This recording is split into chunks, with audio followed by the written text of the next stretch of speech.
I never believed love could feel like sin. Soft, pure, and wrong all at once. But that's exactly what it was with him. Not the kind of love that destroys you loudly, but the kind that sneaks in quietly, makes you forget who you promised to be, and then leaves you standing in the middle of your own heart, not knowing which part to save. It began in the most ordinary place, a library. I was 22, working part-time while finishing my degree, a quiet girl who hid behind books because reality had always been too loud. He was older, not by much, but enough that it felt like another world. A literature professor, known for his calm voice and the way words seemed to obey him. The first time he spoke to me, I couldn't even look him in the eye. "You always sit in the same corner," he said, half smiling, standing by the shelf I'd been pretending to organize. "It's quiet here," I muttered, eyes still on the book in my hand. Quiet can be good, but too much quiet, sometimes it turns into loneliness. I didn't answer. I didn't have to. Somehow, he already knew. Days passed, and our conversations became a pattern. Small, harmless moments that didn't feel like anything dangerous. He'd ask what I was reading. I'd ask if he believed happy endings were real. He always smiled before answering, like every word he said carried a secret he couldn't reveal. And maybe that's what drew me in. That quiet mystery, that feeling of being understood without explanation. At first, I told myself it was admiration. He was brilliant, kind, composed, everything my world lacked. But one afternoon, as sunlight spilled across the pages between us, he reached out to hand me a fallen bookmark. His fingers brushed mine, and something in me changed. A spark I couldn't explain. A silence that suddenly felt too loud. I avoided him for days after that. I didn't trust myself, or the warmth that lingered long after he'd gone. But fate has its cruel sense of humor. The next time I saw him, he was sitting alone in the cafe across from campus, reading the same book I had recommended. He looked up, smiled, and gestured to the empty seat. "Come on, tell me why you love tragedies." And just like that, I sat. That evening we talked for hours about stories, about life, about the lies people tell themselves to feel less lonely. By the time I looked up, the world outside had turned dark, and it felt like time had been rewritten just for us. When I stood to leave, he said something I still remember. "Some people enter your life like punctuation. Brief, but they change the meaning of everything." I smiled weakly, pretending not to understand. But I did. I understood too well. That night, I couldn't sleep. Every word he had said echoed in my mind. Not romantic, not explicit, just alive. And that was the problem. Because I knew this feeling wasn't allowed to grow. He wasn't mine to love. He wasn't anyone's, really. And that's what made it dangerous. Yet, when I closed my eyes, I saw the way his eyes lingered, not out of lust, but out of recognition. As if he saw the parts of me I tried to hide from everyone else. And somewhere, deep down, beneath the logic, beneath the guilt, I whispered to myself, "This isn't love." But my heart already knew it was. That night, as rain began to fall outside my window, I realized some love stories aren't written to last forever. They're written to haunt you, quietly, for the rest of your life. We kept finding each other in the quiet. Not intentionally, at least that's what I told myself. It was just that wherever silence existed, he seemed to be there too. In the library's corner shelves, the campus courtyard, the small cafe with the fogged windows. And each time, we'd talk a little longer, laugh a little softer, drift a little closer to something neither of us dared to name. He never flirted, not once. That's what made it harder. If he had, I could have built a wall, labeled him dangerous, and walked away. But he didn't use charm. He used understanding. He listened when I spoke, remembered the things I said, and looked at me like my words mattered. And in a world where I had always felt invisible, that attention became a kind of warmth I couldn't turn away from. One afternoon, he found me sitting on the library floor, surrounded by papers. I was frustrated, on the verge of tears. He knelt beside me, helping to gather my notes. "Rough day?" I nodded, avoiding his eyes. "I failed the scholarship interview." He was quiet for a moment, then said, "Failing one thing doesn't mean you failed yourself." It was such a simple line, but it broke something in me, because no one had ever said it like that. Like it was okay to not be perfect. That day, for the first time, I told him things I hadn't told anyone, about the pressure, the expectations, the loneliness that came with pretending I was fine. He didn't interrupt. He just listened. And when I finished, he said softly, "You remind me of myself at your age. Too kind to the world, too cruel to yourself." I didn't know what to say, so I just looked at him. And for a moment, the air felt different, like we'd crossed an invisible line and neither of us wanted to step back. After that, I started noticing the little things. The way his gaze lingered a half a second too long, the way his tone softened when he said my name, the way he always left the same bookmark for me on the desk before class. None of it was enough to be obvious, but it was enough to feel like a secret. We never touched, never said anything that could be misinterpreted, and yet every silence between us was louder than any confession. Then came the evening that changed everything. It was late, the library nearly empty, rain tapping gently against the windows. I was closing my laptop when the lights flickered, and he appeared from the back row, carrying a stack of papers.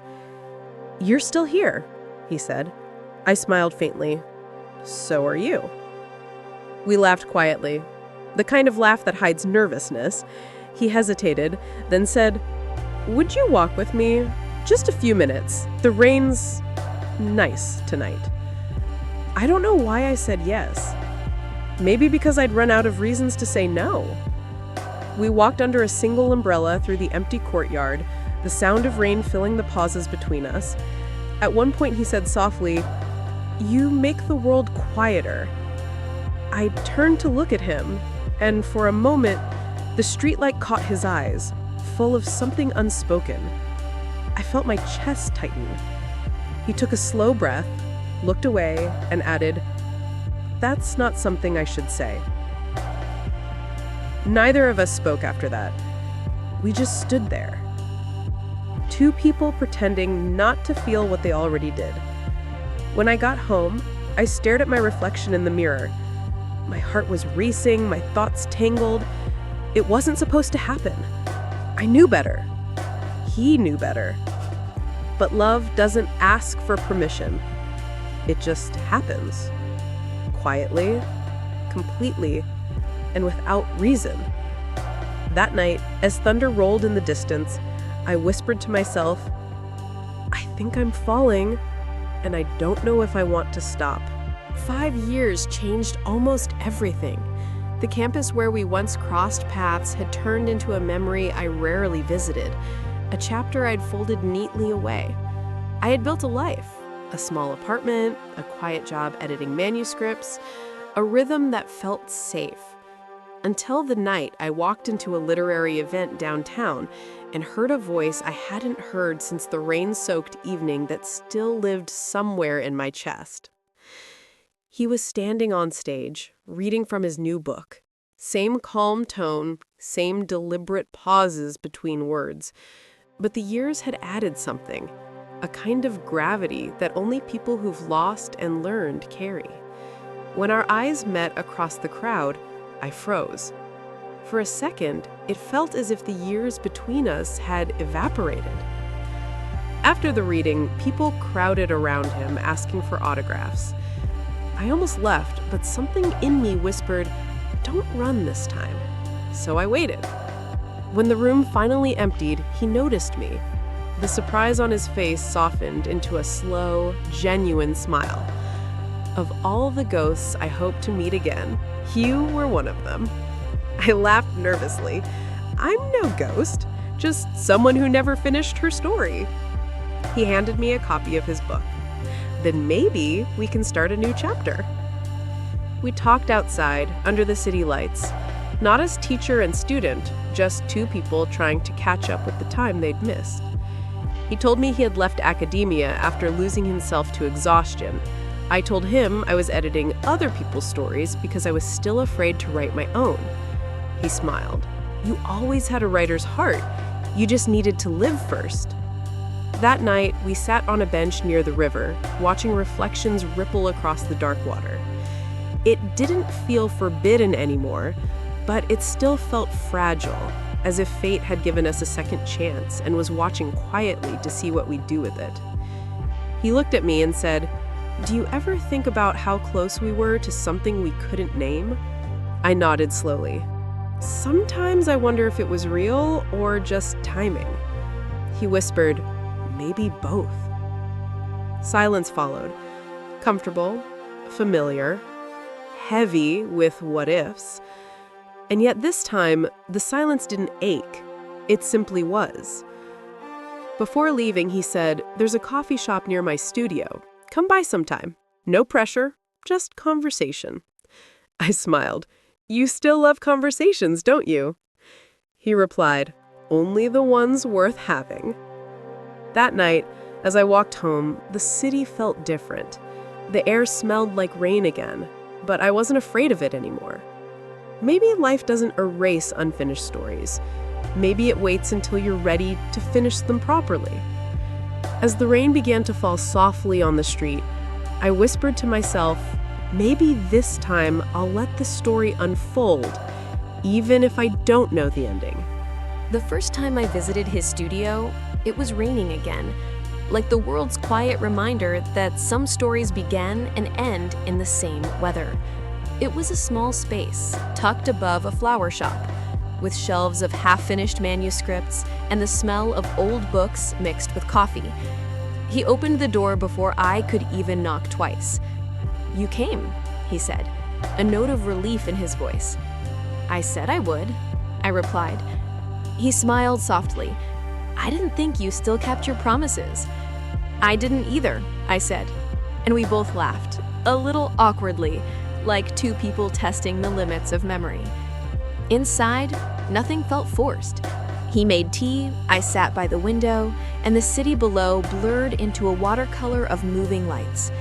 There was an ease between us I couldn't explain, as if the years apart had erased the tension but left the connection intact. He asked about my life, my writing, my fears, and I found myself telling him things I hadn't told anyone in years. Not because he demanded to know, but because he listened like silence was a language too. "Do you still write poetry?" he asked, pouring tea into mismatched cups. "Sometimes," I admitted, "mostly when I can't sleep." He handed me the cup, our fingers brushing slightly. "Then you must never sleep much." That small line lingered in the air longer than it should have. For hours we talked about words, choices, the strange ache of growing older without feeling wiser. He told me how he'd left the university after losing faith in what he was teaching. "It's strange," he said, "spending years telling people to find their truth while hiding from your own." I looked at him, really looked, and realized he wasn't the man I used to see from a distance. He wasn't the calm, untouchable figure I'd once admired. He was human now, flawed, tired, real, and that made him even harder to forget. At one point, he picked up a sketchbook and showed me something unexpected, pages filled not with words, but with charcoal sketches, small fragments of faces, moments, and one drawing I instantly recognized. It was a corner of the library, my old corner, drawn with haunting precision. He noticed my silence.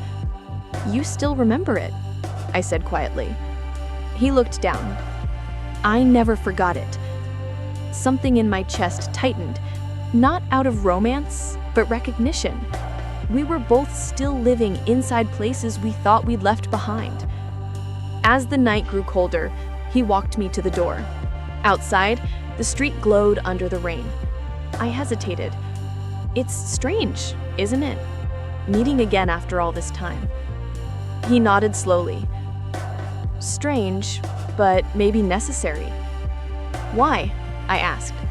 Because sometimes unfinished stories need to be read again, not to relive them, but to understand them.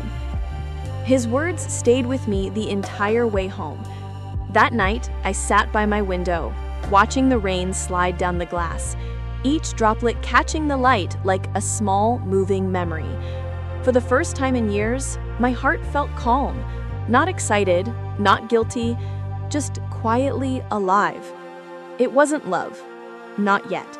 It was something more fragile. Forgiveness, perhaps, or the possibility of it. The next morning, he sent a message. I hope the rain didn't follow you home. It tends to cling to people who feel too much. I smiled before replying. Then, I suppose I'm drenched. He answered with a single line. Good. That means you're still alive. I didn't realize until later how those words would echo through every part of what came next.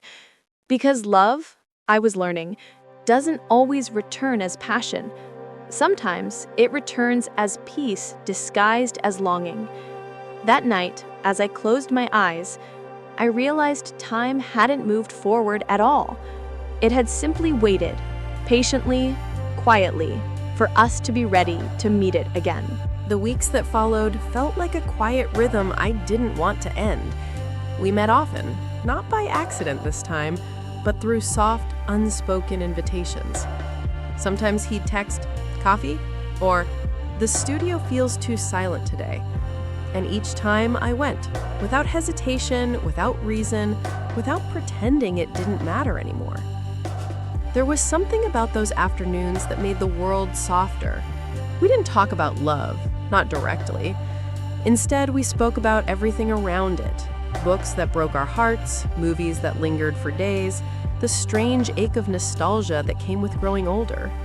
And somewhere in those conversations, I realized we weren't trying to rewrite the past. We were simply remembering who we had been and learning who we'd become. His studio became our in-between, not a place of beginnings or endings, just a pause in the rush of life. He'd write, I'd read quietly beside him. Sometimes when words refused to come, he'd lean back and ask, "What do you think I'm missing?" And I'd answer softly, "Maybe nothing. Maybe the story just needs time to find you." He'd smile, that kind of smile that doesn't reach the lips but warms the air around it. One evening, as the city lights flickered through the rain-streaked window, I caught him looking at me. Really looking. Not with curiosity or nostalgia, but something else. Something patient, gentle, and dangerously close to love. He didn't speak. He just said quietly, "You're different now. Calmer." "I had to be," I replied. He nodded. He said, "I wish I'd known this version of you back then." For a second, time folded. Two versions of us standing face to face, separated by all the years we didn't get right. We didn't touch. We didn't have to. There was enough between us in the silence, the weight of what might have been, and the relief of what was. But that night, after I left, my chest felt heavy. Not in pain, in awareness. Because I knew that whatever this was, it wasn't simple anymore. It wasn't friendship. It wasn't nostalgia. It was something living, breathing, waiting. And I wasn't sure if either of us could keep pretending not to feel it. Days later, he called late in the evening. His voice was quieter than usual. He said, "I've been thinking, maybe we meet too often." The words stung, though I didn't understand why. I asked barely above a whisper, "Do you want to stop?" He said, "No, quickly. That's the problem." There was silence on both ends of the line. Thick, electric, honest. And in that silence, Everything we had avoided saying finally had a voice. I didn't sleep that night. I lay awake, staring at the ceiling, replaying every word, every look, every almost confession we'd shared. I realized I wasn't afraid of him anymore. I was afraid of myself, of the way my heart had started to trust something it wasn't supposed to need. By morning, I decided to go to the studio one last time, not to say goodbye, but to find clarity. When I arrived, he was already there, sitting by the window with a blank page in front of him. He looked up, startled, but not surprised. "He didn't think you'd come." "I didn't either," I said. We stood there for a moment, the weight of everything unsaid filling the room like quiet music. Finally, he said softly, "I think we both know what this is." I nodded. "Yes, and that's what makes it harder." The silence that followed wasn't empty. It was full of truth, longing, and something neither of us had the courage to name. The morning after that last conversation, I woke with the kind of ache that isn't pain. It's the weight of truth settling into place. I tried to distract myself with work, with errands, with the small, ordinary noises of life, but every quiet moment led back to him. Not the man from years ago, but the one I had finally met again, older, steadier, and somehow even more difficult to forget. 2 days later, he texted, "Coffee?" Just one word. I stared at it for a full minute before typing back, "Yes." We met at a new cafe, one neither of us had ever been to. Neutral ground, or so we told ourselves. He was already seated by the window, a half-empty mug in front of him. When he looked up, he smiled, a little tired, a little uncertain. For a moment, we just sat there, two people who had said too much and not enough. "I wasn't sure you'd come," he said finally. "I wasn't sure I should," I answered. He nodded, and yet here we are. The rain outside tapped softly against the glass, the same rhythm that had followed us through every version of our story. He leaned forward. "I keep thinking about that line you said, the one about hearts learning to beat quietly.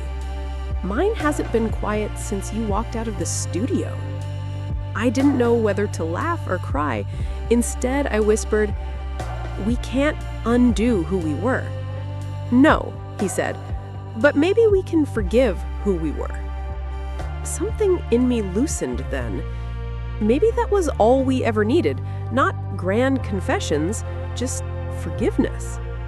We talked for hours about the years between us, the lives we'd tried to build, the people we'd been with, the things that never quite filled the same space.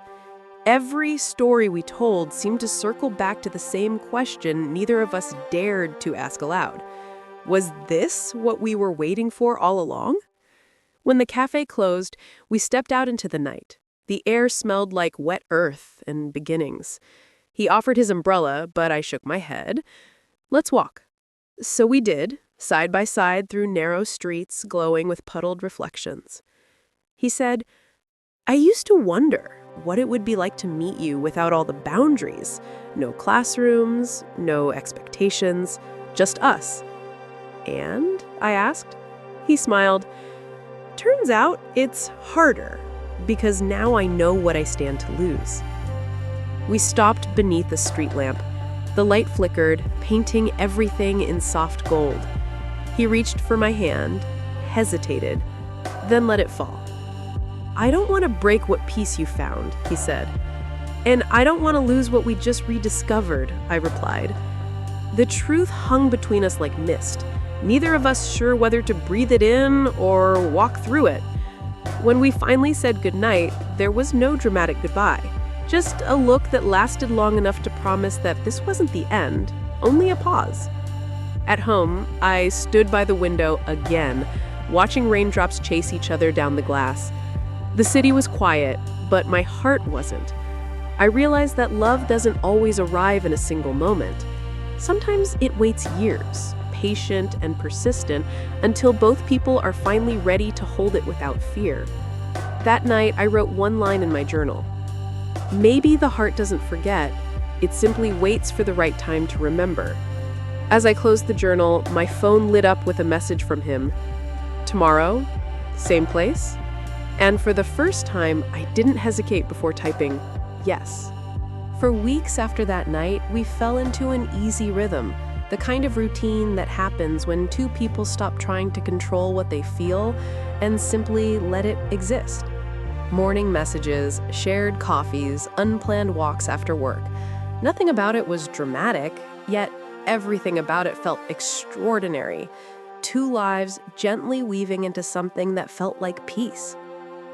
He had a way of turning ordinary moments into memories. A quiet joke while waiting for the kettle to boil. A story about his first failed book that ended with both of us laughing too hard to breathe. Sometimes he'd read aloud from whatever he was working on, and I'd listen with my eyes closed, letting the sound of his voice fill the spaces I didn't know were still empty. But love, even the gentle kind, has a way of testing itself. The first tremor came one evening when I arrived at his studio and found him pacing, phone in hand, his expression distant. He looked up, startled. "Hey, sorry, I forgot to text." "It's okay," I said, though the knot in my stomach told me otherwise. He ended the call quickly, muttering something about a publisher's delay. But even as we talked, his mind was elsewhere. His sentences were shorter, his silences longer. It was the first time I saw him retreat, not physically, but emotionally, as though he'd slipped behind an invisible door I couldn't open. Later that night, when I left, he hugged me lightly and said, "Don't worry, just a bad week." I nodded. I know. But I didn't. And that uncertainty echoed louder than the city outside. For days, communication slowed. Texts answered hours later, calls cut short. I tried to convince myself it was nothing, but the truth was simpler and harder. I'd started depending on his presence more than I should, and when it wavered, I felt lost again. One afternoon, unable to hold it in, I went to his studio unannounced. He was there, papers scattered, half-drunk coffee beside him. He looked surprised, but not annoyed. "You came," he said quietly. "I wasn't sure if I should," I replied. He sighed, rubbing the back of his neck. "I'm sorry, I didn't mean to disappear." For a long moment, neither of us spoke. Then I asked softly, "Is this what we're doing now? Taking turns vanishing when it gets hard?" He looked up sharply, guilt flickering in his eyes. "It's not you," he said. "It's me. Deadlines, pressure, my own head. I didn't want to drag you into it." "Maybe I'm already in it," I said. He stared at me, the air between us suddenly heavy. Then, slowly, he crossed the room and sat beside me. "I don't know how to do this," he admitted. "I've spent so long alone, protecting my peace, that I forgot how to let someone in without fear." I felt my throat tighten. "I know. I've been there too." He took a deep breath. "You deserve better than half of me." "Then give me what you can," I whispered. "I don't need perfect. Just honest." That broke something, or maybe it fixed it. He reached for my hand, not out of passion, but of need. And for the first time since we'd met again, he didn't hide behind words. He just sat there, holding on, breathing in sync with me until the silence turned from tension into calm. Outside, thunder rolled softly in the distance, a reminder that storms didn't always destroy. Sometimes they cleared the air. And as rain began to fall, he said quietly, "Promise me one thing." "What?" "When it gets quiet again, don't think I've stopped caring. I just need time to breathe sometimes." I nodded, squeezing his hand. "Then breathe. I'll still be here." That night, I walked home through the rain, without an umbrella. Each drop felt like proof that love didn't need to be constant to be real. It just needed to be chosen again and again, even on the hard days. As I reached my door, my phone buzzed. His message read, "You're my calm in every storm." And for the first time, I believed it. Love, I learned, doesn't always feel like a heartbeat racing. Sometimes it's the stillness afterward, the kind that hums gently through the spaces two people create together. That's how the next few months felt. Steady, warm, full of small, ordinary moments that somehow meant everything. We stopped trying to define what we were. There were no labels, no questions that demanded answers. We just existed together. Morning messages turned into calls, afternoons turned into evenings spent cooking, talking, or simply sitting side by side while the world spun quietly outside. His studio became a second home to me. There was a corner by the window where I'd read while he wrote. Sometimes we'd go hours without speaking, lost in our own work, yet still connected, like two melodies sharing the same rhythm. He once looked up from his notebook and said, "I think peace is supposed to look like this." And I remember smiling, because for once, I didn't want to argue. But peace, no matter how gentle, always carries weight. It asks you to trust that stillness won't disappear. And that's what scared me the most. Not the chaos, but the calm that could vanish without warning. One morning, I woke before him. The sunlight filtered softly through the curtains, painting golden lines across his desk, his notes, his half-finished coffee. I watched him sleep, calm, unguarded, unaware of how much space he'd quietly taken up in my life. For a moment, I felt an ache I couldn't name. Because happiness, when you've known loss, always feels borrowed. Later that day, he noticed my silence. "You've been somewhere else lately," he said, handing me a mug. "Just overthinking," I admitted. He sat beside me. "About us?" I nodded. "About how long peace like this lasts." He smiled gently. "It lasts as long as we choose not to run from it." "But what if life makes us run?" I asked quietly. He reached out, tucking a loose strand of hair behind my ear. He said, "Then we find our way back." That line stayed with me for days, because I realized love wasn't about promises that everything would stay the same. It was about choosing each other again, even after things changed. The next week, we faced our first real test. He got an offer to travel abroad for a long project, something he dreamed of for years.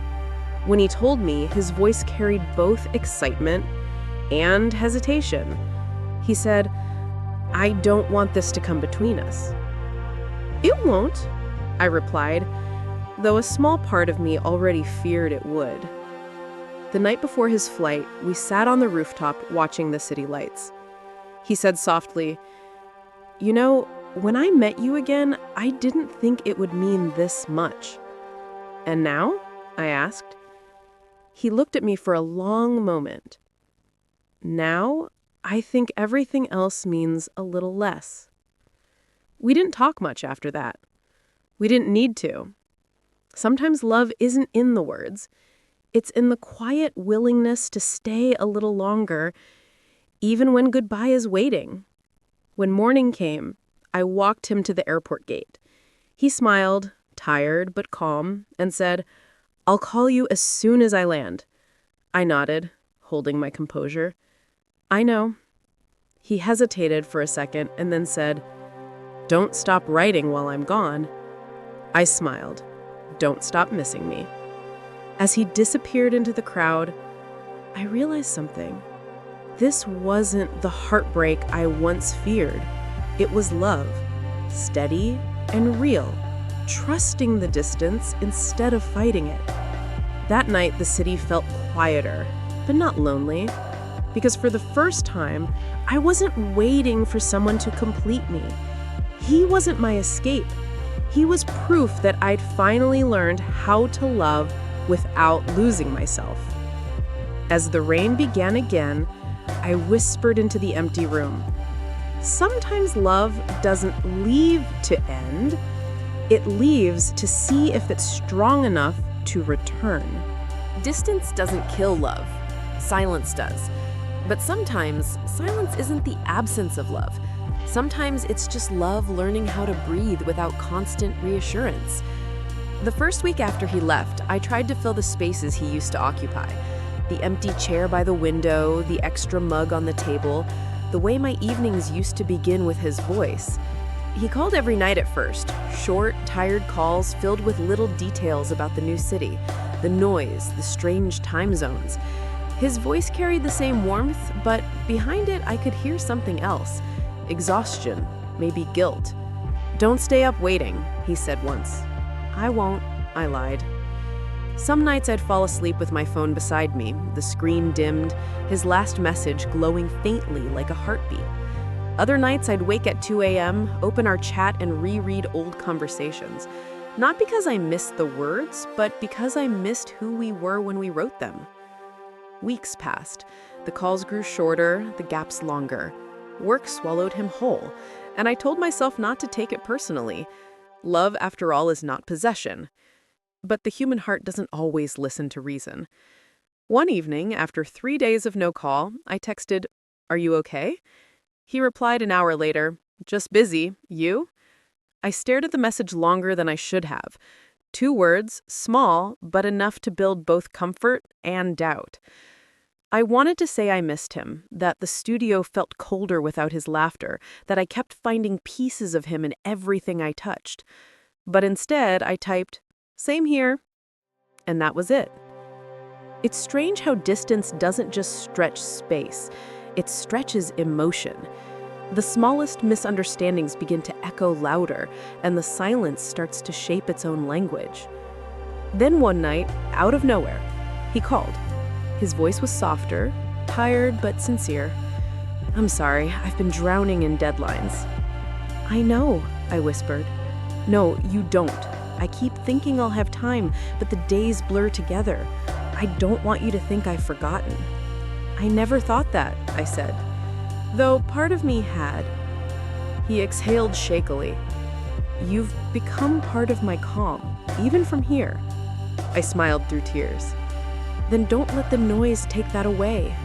"I won't," he said. "I promise." After the call ended, I lay awake for hours. Love had changed shape again, from something I could touch to something I had to trust. It wasn't easy, but I realized this was what real love looked like. Not constant presence, but consistent intention. The next morning, a message waited for me. A photo, a sunrise over the foreign skyline. His caption read, "For you, the light looked like your smile." It wasn't grand, it wasn't perfect, but it was enough. Days turned into weeks, and the rhythm slowly returned. Not daily calls, but quiet check-ins, random thoughts shared in the middle of chaos. Sometimes love doesn't live in intensity. It survives in small reminders that say, "I'm still here." I started writing again. Letters I never sent, words I never read out loud. Maybe they were meant more for me than for him, because even in the distance, I was still learning how to hold love without clutching it too tightly. One night, as I watched the city lights fade, I whispered into the quiet, "If this is love, fragile, imperfect, stretched thin by miles, then I'll still choose it, every single time." It had been nearly 3 months since he left. We'd found a fragile rhythm, messages between meetings, late-night calls when time zones aligned, moments that felt stolen, yet sacred. But love, even when strong, is never safe from life's interruptions. That morning, I received a message that shifted everything. It wasn't from him. It was from a mutual friend, someone who had posted a group photo on social media. There he was, smiling, surrounded by new faces, one of them standing too close, her hand resting lightly on his shoulder. It shouldn't have hurt. After all, he was living his life, meeting people, working hard. But the mind is cruel when it's been fed by absence. It fills the blanks with fear, and fear with stories. I stared at that picture longer than I should have. Every smile, every shadow, every detail became a question I couldn't ask. When he called that night, I almost didn't answer. But I did. His voice was warm, calm, unaware of the storm brewing on my end. "How was your day?" he asked. Quiet, though my voice betrayed me. He noticed. "You sound off. What's wrong?" I hesitated, then whispered, "Who was she?" The line went silent for a moment too long. Then he sighed. "You saw the picture." "Yes." "She's just a coworker, part of the publishing team." "I know," I said quickly, though I didn't. He exhaled softly. "You trust me, don't you?" "I want to," but the truth caught in my throat. "I want to," I said, "but distance makes even the truth feel like a lie."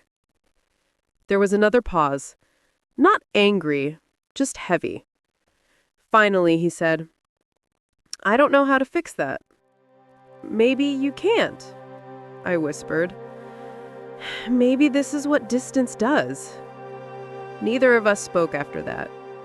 The silence stretched until it felt like a wall, one we couldn't climb or see past. When the call ended, I sat there, phone in hand, realizing that love doesn't break with a shout. It cracks quietly, in the space between what's said and what's felt. The next few days passed in slow motion. No messages, no calls. The calm we'd built began to erode, not from anger, but from the unbearable weight of uncertainty.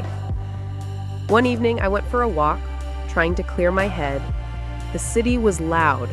Cars, voices, laughter. But inside me, there was only quiet ache. As I crossed the bridge, my phone buzzed. His name appeared on the screen. I hesitated, then answered. Before I could speak, he said, "You're right." "About what?" "About distance. It makes people forget how to reassure." I listened, heart pounding. "I miss you," he said simply. Not in a romantic, poetic way, in a human way. "I miss your silence, your steadiness, the part of my day that used to feel like home." Tears blurred the city lights. "I miss you too," I said. "Then let's not let miles win," he said softly. "If we can't be near, let's at least be honest." Something in his voice made me believe him again. It wasn't a promise of forever, just a promise of effort. And maybe, for two people learning love the hard way, that was enough. That night we talked until dawn. Not about fears, not about pictures, but about dreams, about plans, about the strange comfort of knowing someone still chooses you, even when life keeps them far. Love, I realized, doesn't need to be flawless to be real. It just needs to be chosen through the cracks again and again. Before hanging up, he said, "When I come back, I want to see you. No distance, no excuses." And for the first time in weeks, I whispered what I truly meant. "I'll be waiting." He came back in early spring, when the air still carried the chill of winter, but the streets had begun to bloom with faint color again. I remember standing at the station, my heart pacing faster with every arriving train. It had been 5 months, long enough for the world to shift, long enough for us to become slightly different versions of ourselves. When he finally appeared through the crowd, suitcase in hand, I almost didn't recognize him. Not because he looked different, but because he carried himself differently. Calmer, older somehow. He saw me before I waved. That familiar smile spread across his face, tired but real. and suddenly every anxious night I'd spent waiting seemed to dissolve. "Hey," he said, voice soft, breath visible in the cold air. "Hey," I replied. We didn't run into each other's arms like in movies. We just stood there, eyes meeting, both unsure how to bridge the space that distance had built. Then finally he stepped forward and pulled me close. It wasn't passionate, it was steady, grounding, like an anchor finding its place again. The first few days felt perfect. We walked through old streets, revisited cafes that still smelled of roasted coffee and rain. He told stories from his trip. I listened, smiling, pretending not to notice how some stories didn't include me anymore. That's the thing about time apart. It teaches you what it's like to live without the other person, even when you don't want to learn. One evening while we were cooking dinner together, I noticed him scrolling through his phone, distracted. "Everything okay?" I asked lately. "Yeah," he said, locking the screen too quickly. It wasn't suspicious, just human. But that tiny action reopened all the quiet insecurities distance had left behind. I turned off the stove. "You don't have to hide your world from me," I said. He looked up, confused. "I'm not." "Then why does it feel like you came home but didn't really come back?" The question hung in the air like smoke. He set his phone down, walked to me, and said quietly, "Because I'm still learning how." His honesty hurt, but it also healed. I realized then that love doesn't just resume, it rebuilds. And rebuilding takes patience, not passion. That night we sat on the balcony, city lights flickering below us. He said, "You know, I thought coming home would fix everything. But it's harder, because now I have to fit back into a life that moved on without me." I looked at him, heart aching. "You don't have to fit back in. You just have to be here." He reached for my hand. "I don't deserve how steady you are." "You do. Because steadiness isn't forgiveness, it's love that chose to stay." We didn't say much after that. We just sat there, the night wrapping around us, two people quietly promising to keep trying. Later, when he fell asleep beside me, I watched him breathe. The same familiar rhythm, the same heartbeat I'd once memorized. It struck me how fragile peace is. One wrong word, one held back truth, and it can vanish like breath on glass. But in that fragile stillness, I also understood something. Love isn't about avoiding cracks, it's about finding beauty in how you hold each other through them. As I turned off the light, my phone buzzed with a message from an unknown number. "He didn't tell you everything." The room went still. And in that moment, I realized some stories aren't finished, even when you think they are. The message glowed on my screen like a quiet threat. He didn't tell you everything. For a moment, I just stared at it, my pulse quickening, breath shallow. It was late, the room dimly lit, rain whispering against the windows. He was asleep beside me, peaceful, unaware. I wanted to wake him, ask, demand, but something inside me froze. Who sent it? What did it mean? And why now? Just when I'd started to believe in peace again. I saved the number, but didn't reply. Instead, I turned off the screen, lay back down, and listened to his breathing. But sleep never came. Every exhale of his felt like an unanswered question. By morning, I had convinced myself it was nothing. A mistake, spam, some meaningless trick. But the mind doesn't let go that easily. Doubt is a slow poison. It doesn't kill you instantly.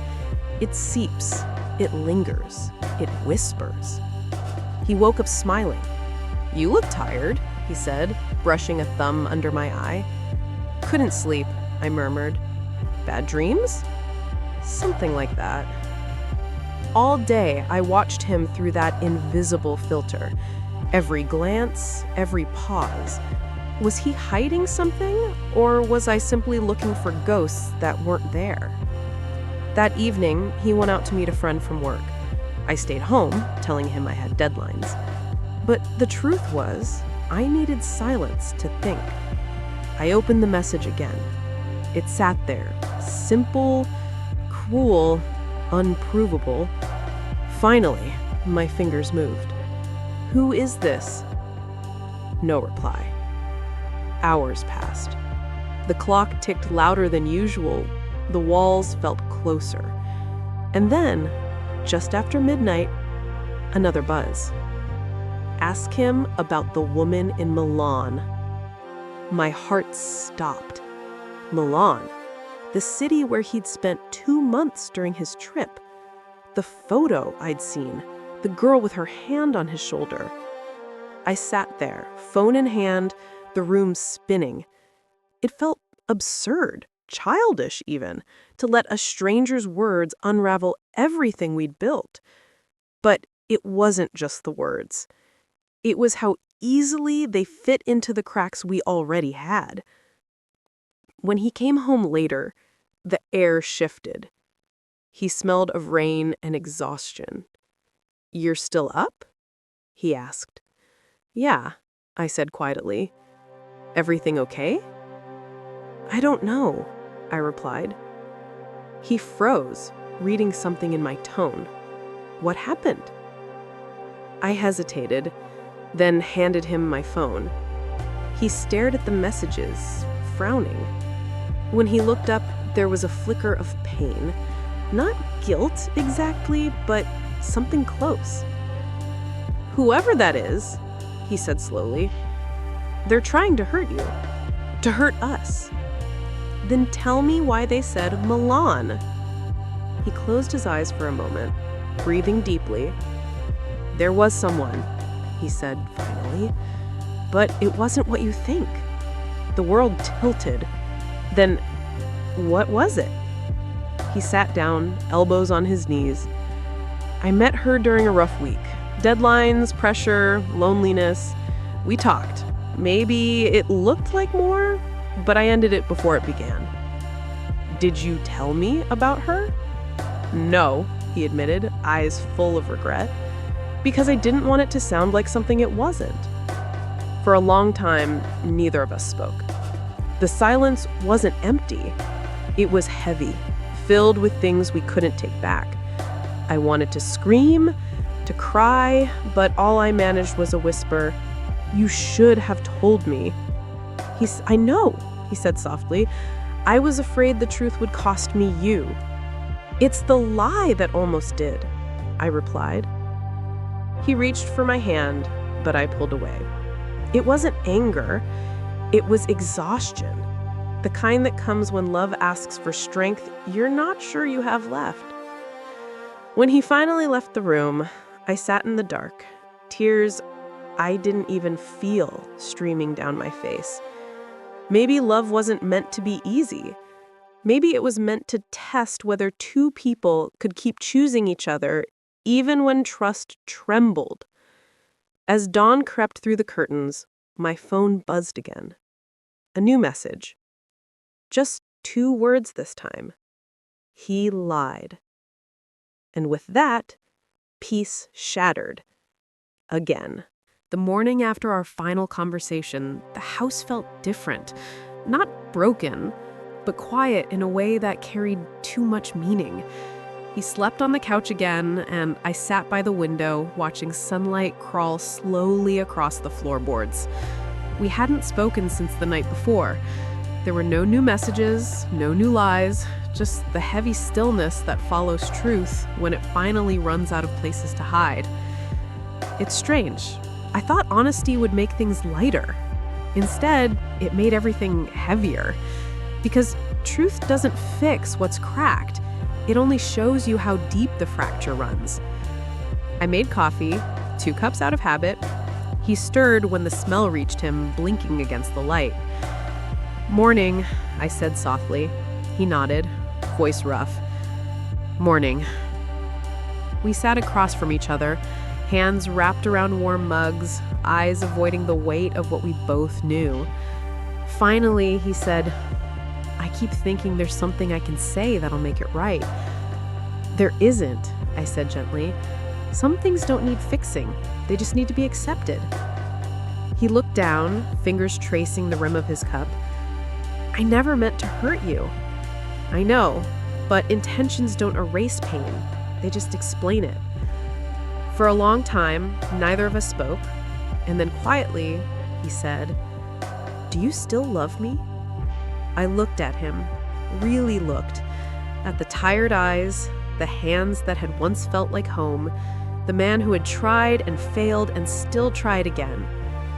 "Yes," I said, "but love isn't the problem. Trust is." He nodded slowly, eyes glistening. "That's the thing about trust," he whispered. "You don't realize how sacred it is until you've broken it." I stood up, walked to the window, and let the morning air wash over me. "You know what I've learned," I said, voice trembling but sure. "Love isn't about holding on. It's about knowing when to let go without hating what once was." He came to stand beside me, close enough that I could feel his warmth, but not close enough to touch. "What happens now?" he asked. I smiled sadly. "Now we learn to remember each other kindly."